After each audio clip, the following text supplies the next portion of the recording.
Remember that time that Mario had to save a princess from a monster that came from outer space? No, the first time. He had like a spaceship or something. No, I mean, he was tiny and purple and had just a confusing name. Huh.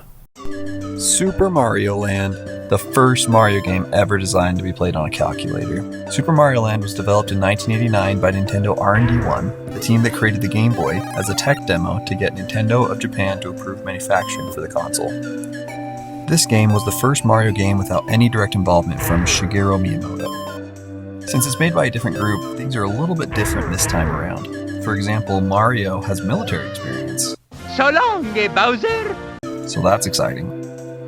He flies a plane and he drives a submarine in auto-scrolling shoot-'em-up levels, which felt a bit weird for a Mario game, but they were pretty fun ads in my opinion.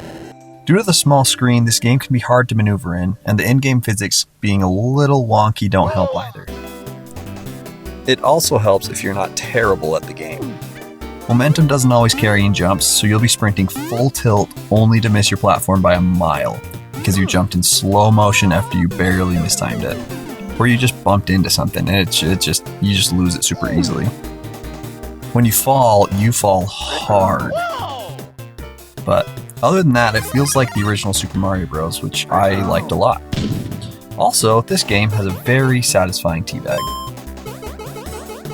Instead of saving the Mushroom Kingdom this time around, Homeboy heads off to Sarasaland, where Princess Daisy will be forced to marry an evil space invader named Tatanga. Tatanga? Unless Mario can save her. Okie dokie. Mario chases Tatanga through 4 kingdoms in Sarasaland. BIrabuto Kingdom, Muda Kingdom, Easton Kingdom, and Chai Kingdom. Each one has its own unique boss, like in Super Mario Bros. 3. Thankfully, unlike Super Mario Bros. 3, none of them are Ludwig. I hate that guy. These kingdoms are broken up into 3 levels each, with one leading into the next one thematically. In the first kingdom, BIrabuto, you start out in the desert right next to some pyramids with palm trees in the background. In the next level, you look further away, and then you get to 1-3, which is King Totomesu's tomb, King Totomesu's tomb, complete with candles and hieroglyphics for the last level. Apologies for messing up all the names in this frickin' video because I'm doing my best here.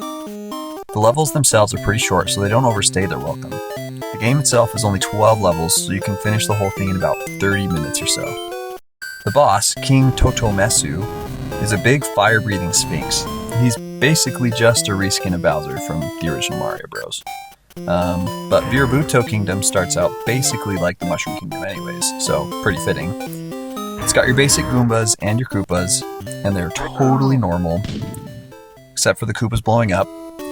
The next one was Muda Kingdom, and Muda Kingdom is fine. It's the game's water level, and it has a bunch of clouds, on the top, and then like some water effects at the bottom. It's kind of cool, but that's really it. Things really do get spicy towards the end in the 3rd level, because that's when you hop in the Marine Pop, which is the submarine that Mario has, and it's the only level you get to drive the submarine in. And you'll take on some fire-breathing seahorses that are pretty cool. And then if you like them, you are going to love the boss, which it's a big, giant seahorse called Dragon Zamasu. And he shoots it at you while you dodge his floating, DVD loading screen of doom. And then you just shoot torpedoes at him. So that was probably the highlight of Muda Kingdom for me. So next up was Easton Kingdom. The theme for these levels, so good. You hear it in King Totomesu's. You hear it in the boss of the first level, which is good. It's like a little primer. And then in levels 2 and 3, that's the only music you hear, and it's so good. Just give it a listen real quick.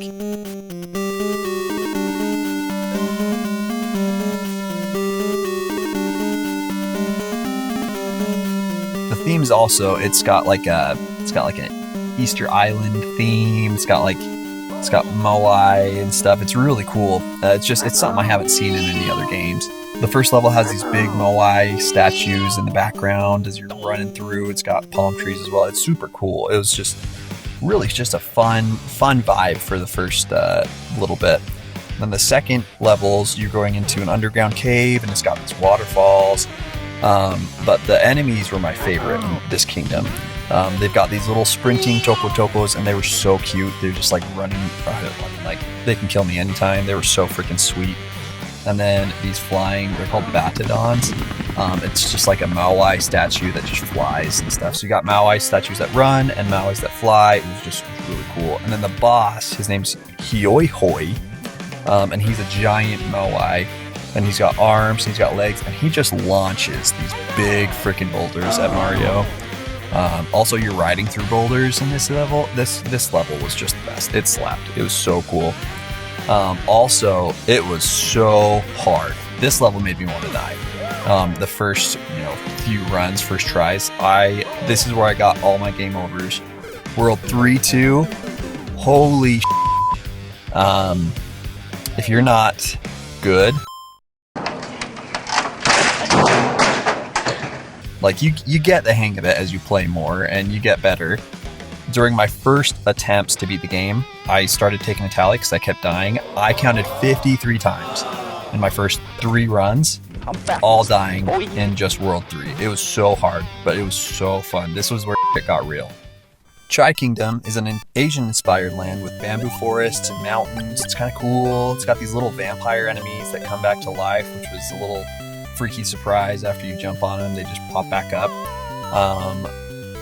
The music matches the atmosphere, which adds to the level as well, and the bamboo in the background of the first level kind of led to some mountains in the second, so it felt like you were kind of like ascending to the next one. And then after that level, you're in the Sky Pop, which is Mario's little plane that he uses for the third level, and so it was like you're kind of like ascending up to fight the Space Invader in his domain, up in the sky. It was pretty cool.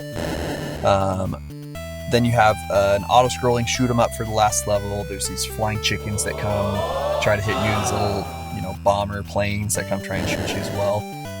It was a pretty fun level, the last one. And then it leads to the very end. It's the boss of the 4th level is a giant sentient cloud.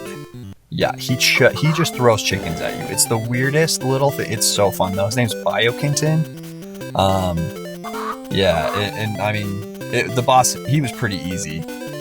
I mean, like, what a nimbusle. Yeah. Right? Yeah. Like a cloud, nimbus cloud, nimbusle. Yeah.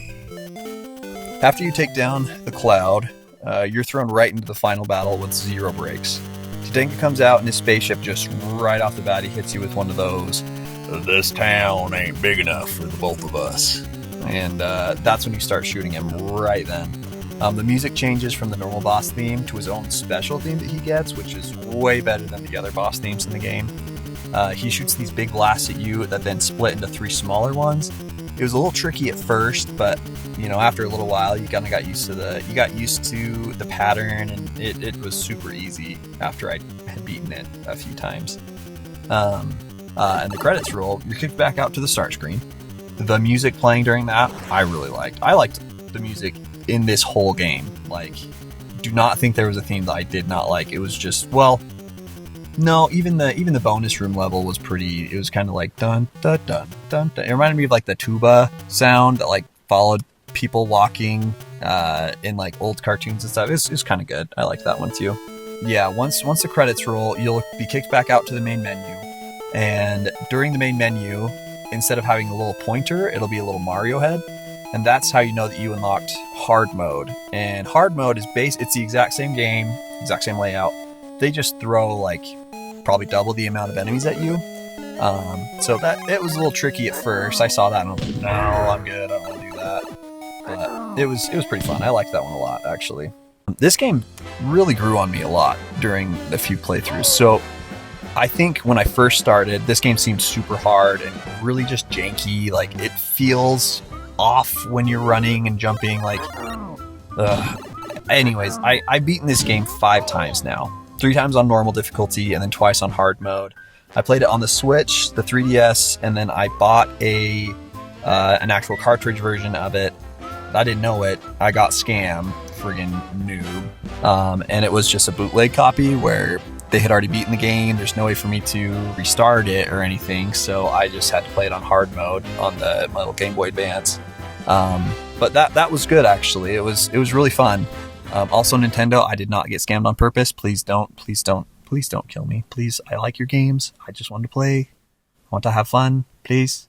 There was this turtle in, I want to say it was 3-1. And that thing, it was just by itself on a little platform. I'll try and show it on screen right now. That thing, I just died like 4 times in a row. Oh my gosh. Maybe I just suck at the game, but I don't know. Yeah, so during my first run, I probably would have given it a 1 out of 5 because, it felt so hard. But yeah, I hated the physics, how it felt when I was playing. I died a bunch the first few times. I'd like run too fast and die. And then I'd randomly lose momentum for a jump and just scream off the edge. I just would be dead. I'd cross a gap and then it looked like my foot hit the other side. I'll show this one on screen. I love this. Was hilarious, but so frustrating. I thought I landed on the other side and then my guy just completely just sails past the ledge. I'm like, what? Yeah, I raged pretty hard when that happened. Sometimes I would just like respawn and immediately just die. I'd run too fast, I'd jump. There was at one point this hidden block where you come out of the pipe and you jump and just like immediately gone. Honestly, I'd like to think that I died so much because of the physics. I would like to think that. After the first few runs, after I got my feet under me, it really started to grow on me. I got used to the controls. I was able to just really appreciate how ambitious this was. And the tiny screen, like they were able to punch way above their weight class, in my opinion, with all the environments they did. The music was super good. So the more I played it, I was able to appreciate those small details. Is this a perfect game? No, absolutely not. Is this the best Mario game? I would say also no. Can it be janky? Yeah, but overall, it's a really fun time. And if nothing else, it kind of just shows how far Mario has come in the last 37, 40 years. So overall, I think after playing it, like I said, 5 times, I'd probably give it like a 3.5, maybe a 4.